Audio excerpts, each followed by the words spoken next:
सोरे मातिछि सुना चोर बालेश्वर जिला सोरे लुटेर आतंक 24 घंटे दुई दुईटी सुना दुकान में बड़ लुट दुकानी लुटेरा मरणांतक आक्रमण भी होती भुजाली आक्रमण कर 5 लक्षर सुना अलंकार लुटि नहीं अभियोग होती दुकान बंद कर घर को फेरुले और से समय आक्रमण होता सोर थाना बाहानगा असेमिला गाँवर हेमंत कमिला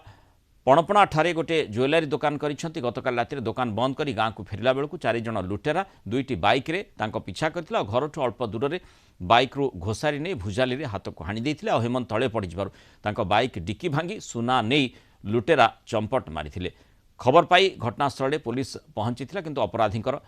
टेर पाइनी पुलिस गतकाली सोर थाना केसरीपुर फटा अर्जुन छक स्थित नीलमणि ज्वेलरी रु कांथ ताड़ी कोटिए टंकार अलंकार मध्य दुर्वृत्त माने लुटि नहीं अभियोग होइछि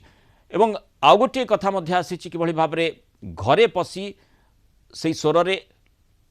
दुर्वृत्त माने किभଳି लुटिछन्ति बालेश्वर सोर बाहानगा ब्लॉक ओडशाला गाँव में यह लुट होइछि गतकाली विलंबित राति 4 रु ऊर्ध्व लुटेरा बोलेरो आसी मनोज विश्वाल घर ग्रिल भांगी भितर पशिथिले परिवार अन्य सदस्य घरे नथिबार सुजोग नहीं तांको भयभीत करबा सह खटरे बांधी पकैथिले।